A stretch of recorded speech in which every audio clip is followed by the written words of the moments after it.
We can all agree that stacking precious metals is an effective way to preserve your wealth. If you've been holding silver or gold for more than a few years, you can see that the increases in spot prices of both metals have significantly increased the dollar value of your stack. Some say the best thing about the price increases is the $3,300 gold, while others say the best thing about the price increases is the $38 silver. Which is better for your stack? Let's begin. When I played football, they called me a troublemaker. But really, I'm just a nice guy who likes to watch a game with a Miller Lite. I see you drinking light too. Yeah, it tastes great. I agree. But he drinks it because it's less filling. It tastes great. Did you hear that? It's less filling. Pretty strong words. It tastes great. Less filling. Tastes great. Less filling. Tastes great. There's no argument. There's only one light beer. Miller Lite. Is that a light beer you're drinking? Yeah, it tastes great. I agree, but that's not what he said.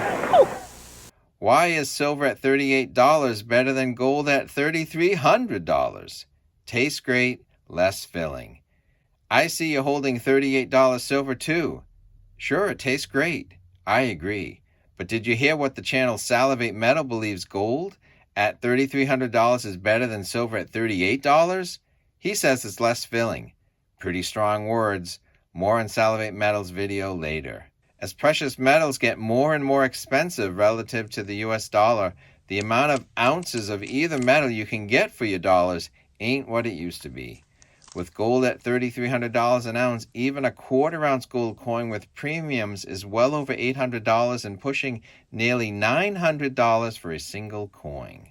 The simplest reason that silver at $38 is better than gold at $3,300 is that you can buy physical precious metals and the entry price is $38 when you're buying silver. If you've accumulated both silver and gold over the years, it may be easier to add a little more silver to the stack than adding more gold to the stack now that gold is over $3,300 an ounce. If you're just starting out and making new habits, it may be easier to make a new habit that starts at $38 instead of a habit that starts at $3,300. Or a fractional gold coin that's pushing $900. How many mercury dimes does it take to fill a half-pint jar? I don't know, but at $38 an ounce, I know I can take one step at a time until I find out. I'd like to thank my channel sponsor APMEX because they have a big selection of both silver and gold coins, and they buy their gold and silver eagles directly from the US Mint. So you can keep adding to your gold stack or your silver stack, one step at a time. The affordable entry price of silver makes it a great choice, but this is where $38 silver gets really interesting. The affordable entry price and all the other factors have led many people to hold silver. Sure, there are people holding gold, including me, and I'm excited for the gold stackers and their success and their ounces now commanding $3,300 an ounce. But doesn't it seem that there's a broader population of silver stackers who are now holding silver ounces worth $38 an ounce? By sheer numbers in 2024, the U.S. Mint sold 24,800,000 ounces of silver eagles. But in the same year, if you added up all the ounces of fractional and full-ounce gold eagles, there would be 412,000 ounces of gold coins. So there are 60 ounces of silver eagles sold for every 1 ounce of gold eagle sold coins last year. So there are a lot of people looking for silver and gold to increase in value, and at 60 ounces of silver to 1 ounce of gold, many people are holding silver, looking for it to perform well, including me. So by the sheer numbers of people involved and my own stake in the outcome, the success of silver at $38 an ounce is better than gold at $3,300 an ounce. So silver is affordable, a lot of people have a stake in its performance, but is $38 silver really a good performance? Welcome to Silver Heist. Thank you to our returning subscribers and guests. If you like gold, silver, or a coin with a good story, please give this video a thumbs up and subscribe. Let's look at some numbers, starting in January 1st, 2020 until now. For a 5 or 5.5 year run, how have silver and gold both performed? And is silver at $38 really better than gold at $3,300? Okay, so in 2025, gold is sitting at over $3,300 an ounce, and it started January 1st at just over $2,600 an ounce. So as a percentage increase, that's 28%. So I think we can all agree gold's had a fantastic year. But where did silver start? Since silver's over $38 an ounce, it actually started the year at $28.87. As a percentage, silver's up 33% for 2025 thus far, which is actually more than gold.